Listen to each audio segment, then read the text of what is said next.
கடவுளுக்கே அனைத்து புகழும்.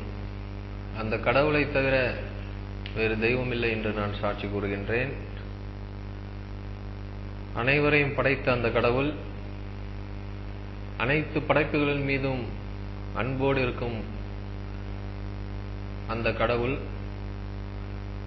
அவர் படைத்த படைப்புகளான இந்த மனிதர்கள் செய்யக்கூடிய பாவங்களையும் தவறுகளையும் பொறுத்து மன்னித்து மீட்டெடுக்கக்கூடிய கடவுள். அந்த கடவுளுக்கே அனைத்து புகழும். நான் கடவுள்னு சொல்ல எல்லாருக்கும் வரக்கூடிய கேள்வி என்னன்னா, எந்த கடவுளை பத்தி இவர் பேசுறார் அப்படிங்கிற கேள்வி எல்லாருக்கும் வரலாம். இந்த கேள்விக்கே இடம் இல்லை முதல்ல. ஏன்னா கடவுள் என்ற வார்த்தைக்கு உரியவர் ஒரே ஒருவர் தான். யார் இந்த வானங்கள், பூமி, இந்த பூமியின் மீது உள்ள மலை, அதில் ஓடக்கூடிய நதி, ஆறுகளை, மேலும் கடல்களையும், மேலும் உங்களையும் என்னையும் படைத்த கடவுள் தான் ஒரே கடவுள். இதையெல்லாம் யார் படைச்சாரோ அவர்தான் கடவுள். இதையெல்லாம் யார் உருவாக்கினாரோ அவர்தான் கடவுள். இந்த படைப்புகளுடைய வாழ்க்கை வசதிகளையும் வாழ்வாதாரங்களையும் அவங்களுக்கு தேவையான அனைத்து சொகுசு விஷயங்களையும் படைத்து அவங்களுக்கு வசப்படுத்தி யார் கொடுத்தாரோ அவர்தான் கடவுள். இந்த விஷயங்களுக்கெல்லாம் சொந்தக்காரர் ஒரே ஒருவர் தான், அந்த கடவுள் மட்டும்தான்.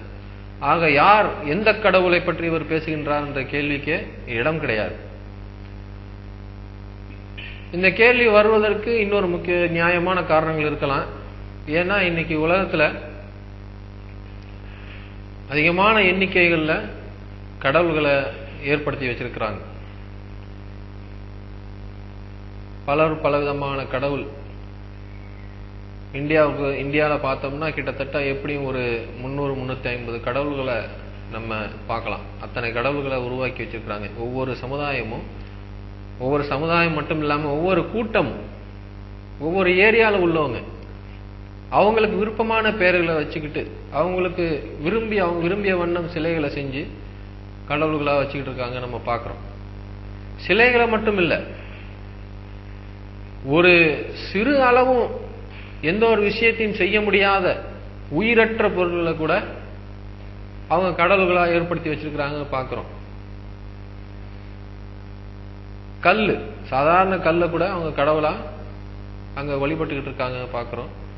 இது இந்தியாவில் மட்டும் இல்ல, பல்வேறு நாடுகள்ல பலவிதமான மூட நம்பிக்கைகள், இதை விட மோசமான மூட நம்பிக்கைகள் கொண்ட விஷயங்களை மக்கள் கடவுள்களா ஏற்படுத்திக்கிட்டு வழிபட்டுக்கிட்டு இருக்காங்கிறத நம்ம பார்க்கிறோம். எத்தனையோ ஆங்கில படங்கள்ல அமெரிக்காவிலையும் ரஷ்யாவிலையும் பலவிதமான விஷயங்களை செஞ்சுக்கிட்டு இருக்காங்க அப்படிங்கிறத நம்ம பார்க்கிறோம். இதுக்கெல்லாம் காரணம் என்ன? ஏன் இவங்க இந்த மாதிரி செய்யறதுக்கு காரணம் என்ன அப்படிங்கிறத நம்ம யோசிச்சு பார்த்தோம்னா, அது எல்லா விஷயங்களுக்கும் ஆதி மூலமா பின்னணியா நிக்கிறது ஒரே ஒருவன் தான். அத கடவுள் முந்தைய வேதங்கள்ல தீய ஆவின்னும் தீய சக்தின்னும் சாத்தான் எனவும், இறுதி வேதமான குரான்ல சைத்தான்னும் இப்லீஸ் என்றும் அடையாளம் காட்டுறாரு. இதை யாரும் நம்ம மறுக்கிறதுக்கோ அல்லது இது ஒரு முட்டாள்தனமான விஷயம்னு சொல்றதுக்கோ கிடையாது. ஏன்னா தீய சக்திங்கிற ஒன்று இருக்குதுங்கிறதும், அது மக்களை கெட்டது செய்ய தூண்டுங்கிறதும், மக்களை கஷ்டப்படுத்தி அவங்கள நஷ்டவாளிகளாக ஆக்க விரும்புங்கிறதும் எல்லாருக்குமே தெரிஞ்ச ஒரு விஷயமா இருக்கிறதுனால தான் பல்வேறு விதமான நாடகங்கள்லையும் படங்கள்லையும் பேச்சுக்கள், அதாவது பட்டிமன்றங்களையும் அவங்க பேசுறாங்க.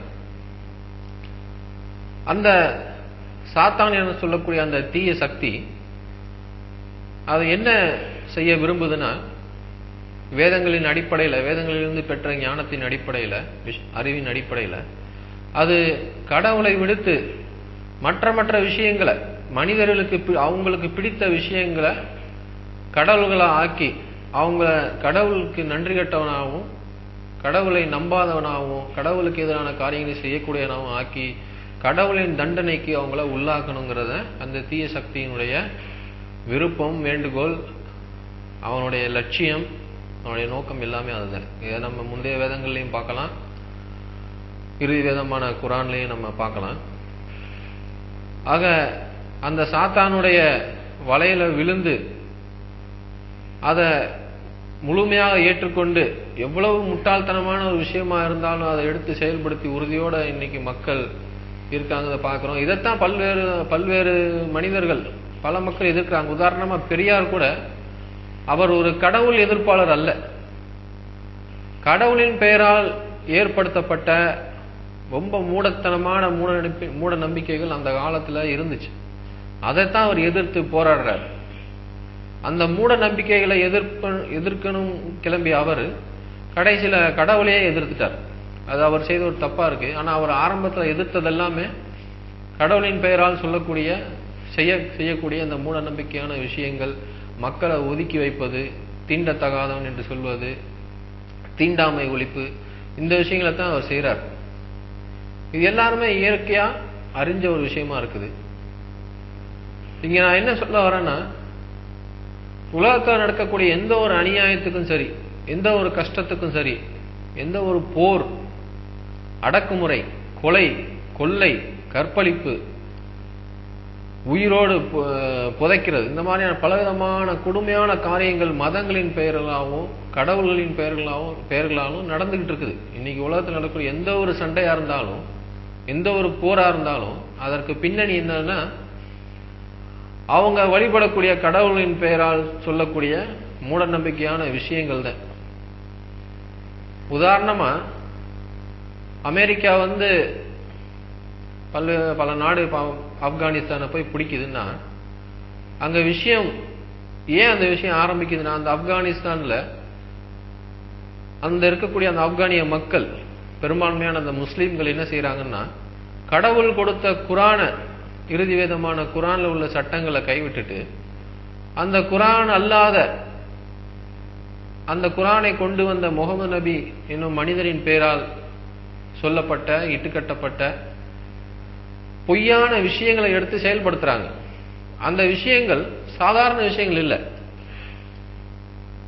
பெரியார் காலத்தில் இருந்த அடக்குமுறையை விட 100 மடங்கு அதிகமாக ரொம்ப கொடூரமான, மக்களை அடக்குமுறை செய்யக்கூடிய ஒரு விஷயங்களை அவங்க கைப்பற்றுறாங்க. மக்களை கட்டாயப்படுத்துறாங்க. பெண்களை முழுமையாக ஆடை அணிந்து கொண்டு தான் வெளியே போகணும்னு கட்டாயப்படுத்துறாங்க. அப்படி வராத பெண்களை கொலை செய்யறாங்க.